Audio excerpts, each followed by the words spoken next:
It was just a few weeks ago that the state's newly formed Commission on Reparation Remedies kicked off their first meeting. Through legislation signed by the governor late last year, the 9-member body is tasked with studying the impact of slavery and its lingering effects. The members were selected by the governor and legislative leaders and come with a wide array of experience in law, education, and community building. The body was given $5 million to conduct its work and is expected to deliver a report to the legislature with their findings and recommendations within the next year. To understand the impetus of creating the commission and the work ahead for the body, we sat down with Assemblymember Michaelle Solages, a lead sponsor of the legislation that created the commission. Here's that conversation. Thank you so much for joining us today, Assemblymember. Thank you for the opportunity. Of course, absolutely. Now, you were one of the lead sponsors of the legislation that created a state commission to study reparations late last year. So I wanted to understand why it was important for you to sponsor this legislation. It's very simple. We know that New York State has a great history, but it also has a dark history. And it's important that we acknowledge and use hope and joy to repair some of the harms that were created. So we know that, we've had 250 years of slavery within this country, 90 years of Jim Crow, 60 years of separate but equal, and 30 years of policies like some of our, unequal discriminatory housing policies. And it's so important that we acknowledge that these harms happened and also build a pathway to heal our communities. And so with my colleagues in the Assembly and Senate, with the leadership of Andrea Stewart-Cousins and Speaker Hasty, we were able to draft this piece of legislation that just studies whether we can have a discussion in our communities about reparations, what that looks like, and see how we can kind of dismantle many of these policies that do exist and build a better New York. So can you tell us about the process of garnering support for the legislation, getting it passed within the legislature, and then ultimately getting it signed into law? We put in the legislation, many years ago. It was submitted under former Assembly member Charles Barron. He passed it in the Assembly. Unfortunately, it wasn't successful in the Senate. And when he left, he gave me the piece of legislation. And from there, I used the support and influence of the Black, Hispanic, Puerto Rican, Asian caucus to really start galvanizing support.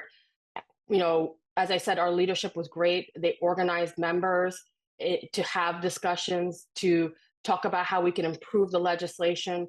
So the legislation changed from when it was initially submitted to the point of when we actually passed it on the floor and in both houses. And so, it was a lot of conversations with all types of members, kind of, iron out the kinks to be able to produce a document which said that a commission of 9 people, 3 appointed from the Assembly, 3 appointed from the Senate, and 3 appointed by the governor, will have about a year to write a report to analyze reparations, and that report will be then submitted to the legislature for them to decide. So it's a non-binding report. It's essentially just a document. And they have to work with research centers and also have public hearings to hear from New Yorkers. And so it took a lot of galvanizing amongst the legislature. We passed it in June of last year. And then we worked with the governor to support the legislation. And from there, the governor signed it in late December. And as of, a couple of weeks ago, the commission actually has convened, which was amazing to see it come about. And what are you hoping the impact of the state's commission will be? How will their work impact the daily lives of New Yorkers from your purview? Well, we have to understand that reparations is not just about financial compensation. Everyone wants to focus on the check. That's not what reparation is about. It's this. There's 5 points of reparations. And for your viewers, I'm going to just go over it very quickly. There's acknowledgement, there's apology, there's rehabilitation, there's institutional reform, there's a guarantee of non-repetition, and of course, there's compensation. So from this report, they can produce a document that says that we should just issue an apology, or we should change some of the policies that existed in our society. Or, for example, the people of Seneca Village, which is a modern day Central Park, they have never received compensation for their stolen land. That Seneca Village was a historically Black neighborhood that was plowed for Central Park. And those people really weren't truly compensated for their land. And so maybe the report says that they get compensation for their Mhm. land. There's many different paradigms of reparations, and from the commission, I hope that they focus in on some of these issues and really, come up with policies that, as a legislature, we can tackle. And can you tell us more about the selection process that went into appointing the members of the commission? I know you said that it was three from the Senate, three from the Assembly, and three from the governor, but what were some of the sort of, things that you were looking for when it came to appointing these members? We wanted experts. Even within the legislation, when we drafted it, we specifically said that the members of the commissions need to understand the paradigm of reparations. And so we were hoping, and we have appointed individuals who are knowledgeable about what the 5 points of reparations are and are familiar with the history of New York State and want to begin the healing journey for our Black communities. And so this, each house had their own paradigm of thinking of how to do this. But for us in the assembly, we wanted experts. We wanted people who understood reparations and racial justice and how we can really create a paradigm in which we can break down these systematic disparities and build a socioeconomic condition that is beneficial not only to Black communities, but for all. Because at the end of the day, when one New Yorker is empowered, we are all empowered. This is a state where Excelsior is ever upwards, and we can't go up if we are not working together in tandem. And what guidance or benchmarks were given to the commission as they prepare to produce that report in the next year? So the commission is truly independent. They have the opportunity to hire their own staff, and they have the autonomy to book their own meetings. It's really up to them. They are an independent commission, and they are just tasked with listening to New Yorkers by having public hearings and using their knowledge and expertise to draft a report. And can you unpack the thinking behind the 1 year time frame that was given to the commission to produce the report to the legislature?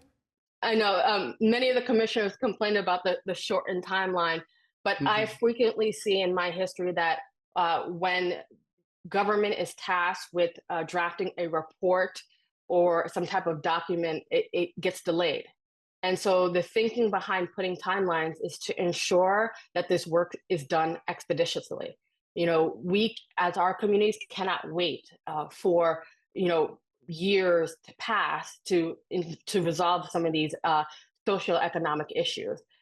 We need the work to be done expeditiously. So the thought process was behind it was just making sure that the work progresses quickly. How will the legislature approach the report once it's given to them? And what will be sort of the next steps after the report is presented? Well, we will take the report, of course, digest it because it's going to be a very important document, really a Mhm. guiding light to what we need to do. And from there, we can pick the recommendations that we feel are really effective in tackling the systematic racism in our communities, but also, take the ideas, and if they need to be amended, changed, we can do so. So really, it's up to what we see in the report and how we can move forward. Uh, you know, um, it's important that we focus on our history of discrimination and break down these systems, these disparities, these disparities that exist, and improve our quality of life for Black New Yorkers and for all New Yorkers. You could see that there's so many metrics in our state where Blacks are behind, whether it's economics, health, education, and this is really hurting our community. So we want to ensure that we're taking expert advice and looking how we can move forward. And what has been the response from your constituents in your district now that the commission has been created and established and their work is underway? My community understands that like racial inequality in the United States exists today, and ultimately, whether it was based on slavery or its other vestiges, that it's important that we destroy these paradigms of racial inequality that exists within government and also in private industries. And so I've been encouraged by the support of my constituents. They want to tackle systematic racism. Obviously, there are those who don't understand the work that we're doing yet, and I hope that they can open their hearts and minds to the conversation. But if we're talking about finance and talking about dollars and cents, it only makes sense as a government and as private industry to make sure that we are breaking down these systems and supporting our communities and building a better New York. And as you mentioned, the first meeting of the State Commission was just a few weeks ago. So can you tell us more about the energy in the room during that first meeting and some of the big takeaways that you had? It was truly excitement. I am humbled because we have 9 individuals that are taking their work very seriously. And so we were, I, along with Senator James Sanders, had the opportunity to swear in the commission. When they sat down, they got right to work, excuse me, and started to have conversations of how to form the commission and what they need to do to move forward. There are many challenges ahead, but these 9 individuals are very excited and are passionate about making sure the work is done in a standard and way that New Yorkers can be proud of.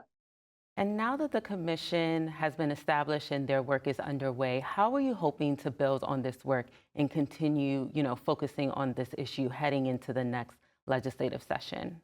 So we know that the commission is meeting, and there are a whole host of individuals outside of that world, like L. Joy Williams from an NAACP, who is going to support that work in an external sense. So there's a lot of work that needs to be done. We have to make sure that the message gets out to our communities.